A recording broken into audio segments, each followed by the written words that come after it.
Good morning. Morning. ആരാ? Mister പ്രഭു ഇല്ലേ? ഇല്ല. നിങ്ങൾ? ഞാനിവിടെ BSN ഓഫീസിൽ സൂപ്രണ്ടാ. ഗംഗ വർക്ക് ചെയ്യുന്ന എൻ്റെ ഓഫീസിലാണ്. ഓ, അത് ശരി. വരൂ, ഇരിക്കൂ. Thank you. കുടിക്കാൻ എന്താ എടുക്കേണ്ടത്? ഒന്നും വേണ്ട. ഇത് എന്റെ ചേച്ചിയാ. ഓ, എനിക്ക് മിസ്റ്റർ പ്രഭുവിനെ അറിയാം. എന്ന് പറഞ്ഞാൽ ഞങ്ങൾ നല്ല സൗഹൃദമൊന്നുമല്ല. ഗംഗ സ്ഥിരമായിട്ടിവിടെ വരാറുണ്ടോ? ഉണ്ട്. എന്താ കാര്യം? അവർ നല്ല സുഹൃത്തുക്കളല്ലേ? ഗംഗ ഞങ്ങളുടെ നല്ല സുഹൃത്താ. എന്നും അങ്ങനെ ആയിരുന്നെങ്കിൽ നന്നായിരുന്നു. എന്താ അങ്ങനെ പറഞ്ഞത്? നിങ്ങൾക്ക് എന്തോ പ്രധാനപ്പെട്ട കാര്യം പറയാനുണ്ടല്ലേ? നിങ്ങൾ തെറ്റിദ്ധരിക്കില്ലെങ്കിൽ പറയൂ. എനിക്കിതിൽ എന്ത് കാര്യമെന്ന് ചോദിക്കാം. പക്ഷെ ഞാൻ പറയുന്നത് നിങ്ങളുടെ നന്മയ്ക്കാണെന്ന് മനസ്സിലാക്കിയാൽ മതി. പ്രഭുവും ഗംഗയും തമ്മിൽ എന്ത് റിലേഷൻ എന്നാണ് നിങ്ങൾ മനസ്സിലാക്കിയിരിക്കുന്നത്?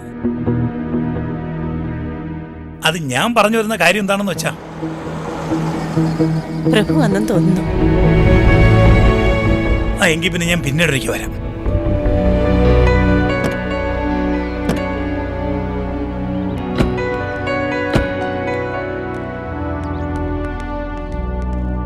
Hello mister കൈമൽ.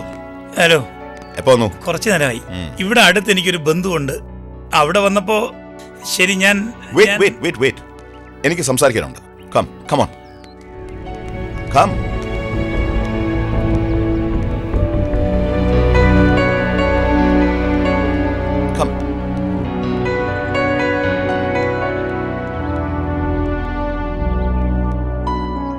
മിസ്റ്റർ പ്രഭു,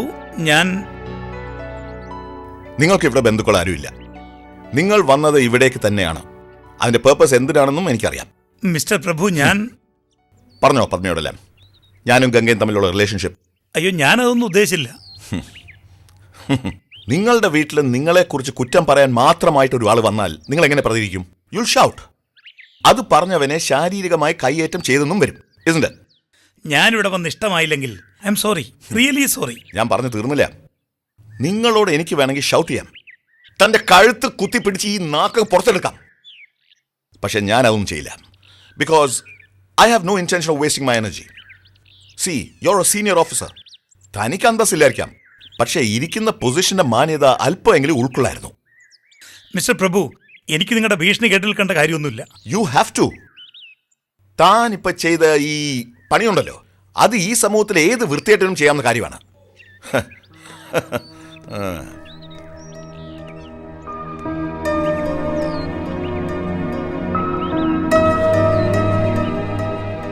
ഗംഗയും ഞാനും തമ്മിലുള്ള റിലേഷൻഷിപ്പ് എക്സ്പ്ലെയിൻ ചെയ്താൽ ഈ കുടുംബത്തിലുള്ളവരെ എന്നെ വെറുക്കും.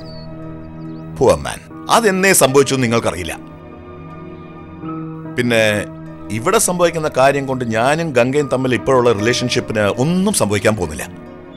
പിന്നെ നിങ്ങൾ എന്തിനാ ഇങ്ങനെ പാടുപെടുന്നത്? എനിക്ക് നിങ്ങളുടെ പ്രതികാരം മനസ്സിലാവും.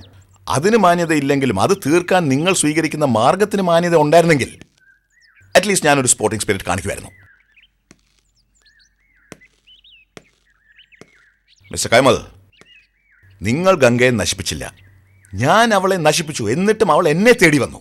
അത് നിങ്ങളിലുള്ള ആണത്വം കുറവായതുകൊണ്ടാണെന്ന് ഞാൻ പറഞ്ഞാൽ നിങ്ങൾക്കത് ഫീൽ ചെയ്യും. സോ നമുക്ക് പിരിയാം.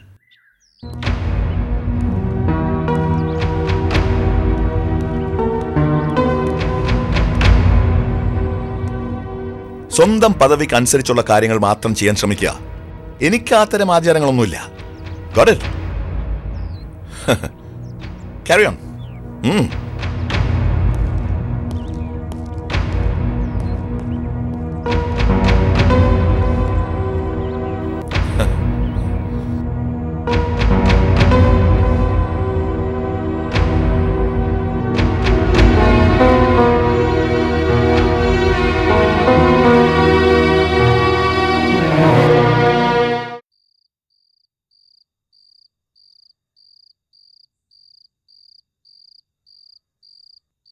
ഇനി എന്ത് കണക്കിലാ ഞാനിവിടെ നിൽക്കുക? ഏട്ടൻ തന്നെ പറയേ. ആളുകളുടെ മുമ്പിൽ ഇങ്ങനൊരു അമ്മയ്ക്ക് എന്തായിരിക്കും പേര്? ഇന്നലെ വരെ ഒരുത്തം വരുന്നു പോകുന്നു, ഇപ്പതാ കുടുംബവും. അവരെ കൂടി ക്ഷണിച്ചു വരുത്തുന്നത് ധിക്കാരം അല്ലാതെ പിന്നെന്താ? കനകം, നീ ഇപ്പൊ പറയുന്നത് എനിക്ക് മനസ്സിലാവുന്നുണ്ട്. പക്ഷേ മറിച്ചും ചിന്തിച്ചൂടെ? അവക്ക് അങ്ങനെ തെറ്റായിട്ടൊരു ഉദ്ദേശം ഉണ്ടാക്കി ആ കുടുംബത്തിലുള്ളവരെ ഇങ്ങോട്ട് കൊണ്ടുവരാതിരിക്കുകയല്ലേ വേണ്ടത്? ഏട്ടൻ ഇങ്ങനെ പലതും പറയും. ആ, നന്നാവും നന്നാവുമെന്ന് ഞാനും ഒരുപാട് പ്രതീക്ഷിച്ചു. ഇനിയില്ല.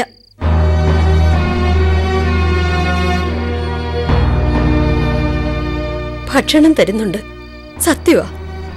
അതിന് നാണം കെട്ട പണിയെടുത്തു കൊടുക്കണമെന്ന് വെച്ചാ കഷ്ടവാ. മതി മതി മതി, പറഞ്ഞുകൊണ്ടിരുന്ന വാക്കേറും. ഞാനൊന്നും ഇതുവരെ പറഞ്ഞിട്ടില്ല. അവൾ എന്നോട് മിണ്ടാതെ ബാക്കി എല്ലാരോടും മിണ്ടുമായിരുന്നു. ഞാനോ ഏട്ടന്റെ മുമ്പിൽ പോലും ഞാൻ ഇത്രയും സംസാരിച്ചിട്ടുണ്ടോ എപ്പോഴെങ്കിലും?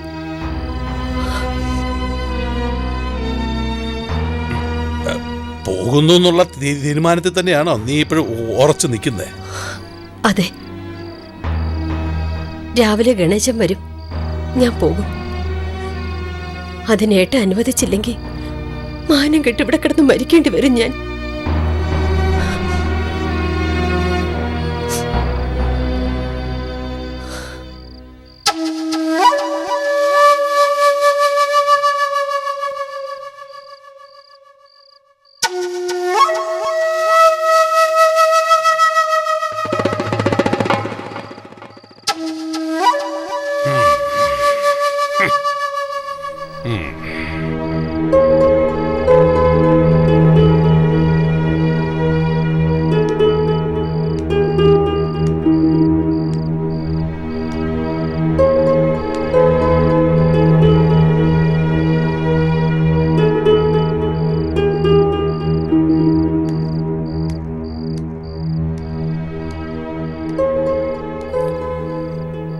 അമ്മ പറഞ്ഞതെല്ലാം നീ കേട്ടോ? എന്താ നിന്റെ തീരുമാനം? എൻ്റെ തീരുമാനത്തിന് എന്താ ഇവിടെ പ്രസക്തി? അമ്മയ്ക്ക് അതാണ് ഇഷ്ടമെങ്കിൽ പോട്ടെ. മോളെ, നീ ഇവിടെ തനിച്ചാവില്ലേ? എനിക്കതൊന്നും പേടിയില്ല.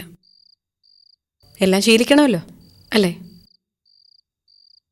അമ്മ ഒരുപാട് സഹിച്ചിട്ടുണ്ടെന്ന് എനിക്കറിയാം. എൻ്റെ ജീവിതം നശിച്ചതിനോടൊപ്പം എല്ലാവരും നശിക്കണം എന്നെനിക്ക് വാശി പിടിക്കാൻ പറ്റില്ലല്ലോ.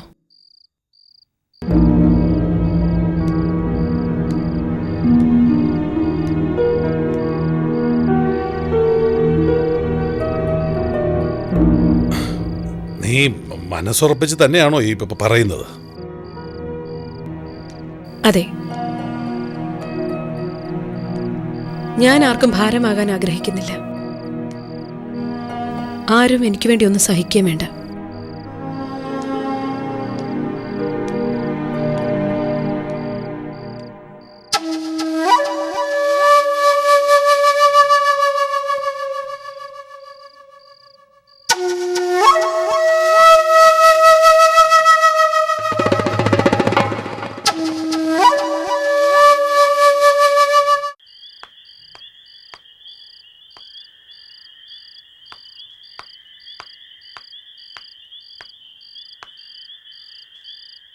പപ്പ, യാ. ഞാനൊരു കാര്യം ചോദിക്കട്ടെ? എന്തിനാ കൈമൾ സാർ വന്നത്? He is not your friend. പപ്പ ഷൗട്ട് ചെയ്യായിരുന്നു അയാളോട്. ഞാൻ മോളിൽ നിന്ന് കണ്ടു. കേട്ടോ? ഇല്ല. മമ്മിയും വല്യമ്മയും തമ്മിൽ എന്തൊക്കെയോ സംസാരിക്കുന്ന കേട്ടു അയാളെ കുറിച്ച്. പപ്പയ്ക്ക് താല്പര്യമില്ലാത്ത ആളാണെങ്കിൽ അയാൾ പിന്നെ നമ്മുടെ വീട്ടിൽ വന്ന എന്തിനാ? അയാൾക്ക് ചില താല്പര്യങ്ങൾ ഉള്ളതുകൊണ്ട്. അയാൾ ഒരു പ്രൊപ്പോസൽ നടത്തിയിരുന്നു, ഗംഗയെ വിവാഹം കഴിക്കാൻ. ഗംഗേണ്ടിയോ? അയാൾക്കെന്താ ഭ്രാന്തുണ്ടോ? That's the problem. ഈ ചോദ്യം ഗംഗ അയാളുടെ മുഖത്ത് നോക്കി ചോദിച്ചു. അയാൾ അതെന്തോ റിവഞ്ചായി കണ്ടു. പിന്നെ ഗംഗയ്ക്ക് പരിചയമുള്ള സ്ഥലങ്ങൾ, ആളുകൾ, അവരോടൊക്കെ ഓരോ കള്ളക്കഥകൾ പറഞ്ഞു നടക്കുന്നു. പിന്നെ എങ്ങനെയാ ഷൗട്ട് ചെയ്തിരിക്കുന്നത്? ഗംഗാന്റിയെ കുറിച്ച് എന്ത് കഥ പറഞ്ഞ അയാൾ വിശ്വസിപ്പിക്കാൻ പോകുന്നത്? ആര് വിശ്വസിക്കാനാ പപ്പ? ഗംഗാന്റിയുടെ അത്ര നല്ലതായിട്ട് ഞാൻ വേറെ ആരെയും കണ്ടിട്ടില്ല. പപ്പ ഗംഗാന്റിയെ കുറിച്ച് എന്തെങ്കിലും മോശമായിട്ട് കേട്ടിട്ടുണ്ടോ? നല്ലത്, മോശം എന്നൊക്കെ പറയുന്നത് ഇറ്റ് ഡിപ്പെൻഡ്സ്. നിനക്കിഷ്ടമില്ലാത്ത ഒരു കാര്യത്തിന് നീ വെറുക്കുന്നു, പക്ഷേ അതിഷ്ടപ്പെടുന്ന ഒരുപാട് പേരുണ്ടാവും. ലോകത്തിലെ ഏറ്റവും വൃത്തികെട്ട മനുഷ്യൻ എന്നാണ് നിങ്ങളുടെ മമ്മി എന്നെ കുറിച്ച് പറഞ്ഞു തന്നത്. പക്ഷേ നീ പപ്പയെ മനസ്സിലാക്കാൻ ശ്രമിച്ചു. സോ പപ്പ കുറച്ചെങ്കിലും നിന്റെ മുമ്പിൽ ജസ്റ്റിഫൈ ചെയ്തു. പപ്പ ഫിലോസഫിയിലാണല്ലോ. ഏറ്റവും നല്ല ഫ്രണ്ടിനെ കുറിച്ച് സംസാരിച്ചതുണ്ടാവും. യാ, ഗംഗ നല്ലവളാണ്, മറ്റാരേക്കാളും അതെനിക്കറിയാം. ഇനി ഗംഗ ആരും വേദനിപ്പിച്ചൂടാ. പപ്പ ചോദിക്കണ്ട ഗംഗയോട്. വേദനിച്ചിട്ടുണ്ട് ഒരുപാട്.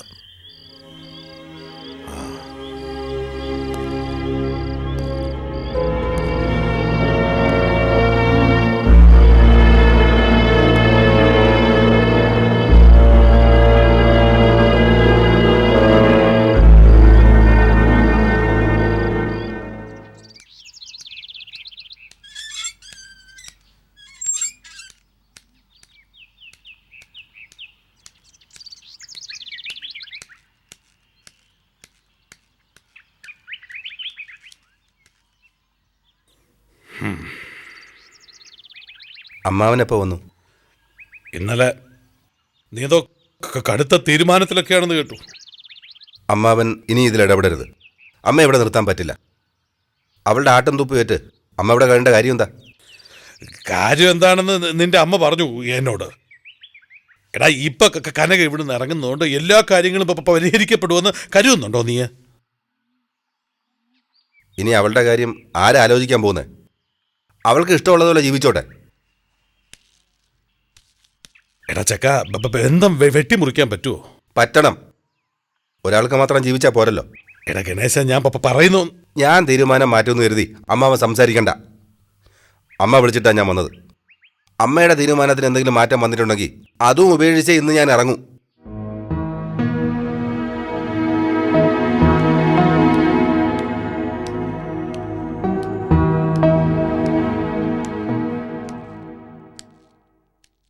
എവിടെ നിന്റെ അമ്മ? സാധനങ്ങളൊക്കെ പാക്ക് ചെയ്യുക. ഓ, അപ്പം തീരുമാനങ്ങളുടെ മാറ്റമില്ല. അതെ, നീ കാല് പിടിക്കാനും കരയാനും ഒന്നിനും പോണ്ട. കുറച്ചു കാലം അമ്മയെ കൊണ്ടുപോയി നോക്കട്ടെ മോൻ. ഒന്ന് പിരിഞ്ഞു നിൽക്കുമ്പോഴേ ബന്ധത്തിന്റെ ആഴം മനസ്സിലാവുള്ളൂ എല്ലാവർക്കും.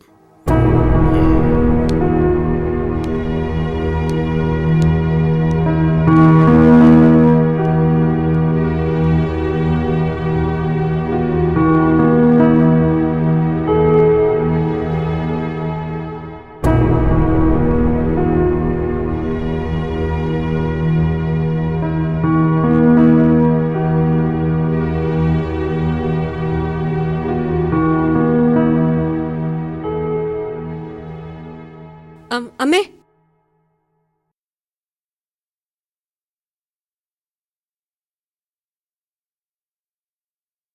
ദാ ഇത് കയ്യിൽ വെച്ചോളൂ. എനിക്കൊന്നും വേണ്ട. അത്രയും ശത്രുത കാണിക്കുന്ന എന്തിനാ? എനിക്ക് അമ്മയുടെ വിരോധമൊന്നുമില്ല. അമ്മയ്ക്ക് സുഖമാണോ എന്ന് ഞാൻ ഒരിക്കലും ചോദിച്ചിട്ടില്ല എന്നുള്ളത് സത്യമാണ്. അതെൻ്റെ കുഴപ്പം തന്നെയാ. ഇപ്പോൾ അമ്മ പോകുന്നത് എൻ്റെ പ്രവൃത്തികളുടെ ദോഷവും പറഞ്ഞുകൊണ്ടാ. ഞാൻ തെറ്റായിട്ടൊന്നും ചെയ്തിട്ടില്ല. അതിന് വിശദീകരിക്കാൻ എനിക്ക് താല്പര്യമില്ല. ദാ അമ്മ ഇത് വാങ്ങിക്കോളൂ. ഒന്നിനും അവിടെ അവരെ ബുദ്ധിമുട്ടിക്കണ്ട. ഞാൻ ആർക്കും ഒരു ബുദ്ധിമുട്ടാവില്ല.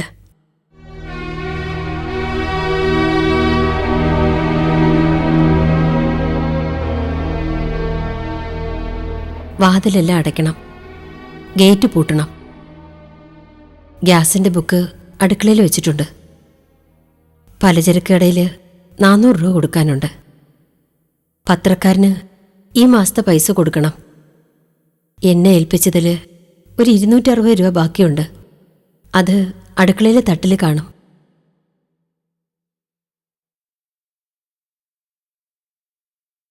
നേരാ നേരത്തിന് എന്തെങ്കിലും കഴിക്കണം. പോകാം. ഞാൻ ഇറങ്ങുക ഏട്ടാ. ഏ ഇഷ്ടമുണ്ടായിട്ടല്ല, എന്റെ ഗതികേട് കൊണ്ട്. അങ്ങനൊന്നും പറയരുതേ കനകം. മോന്റെ കൂടെ തന്നെയല്ലേ, വേറെ ആരുടെ കൂടെ അല്ലല്ലോ. ആ ചെല്ല്.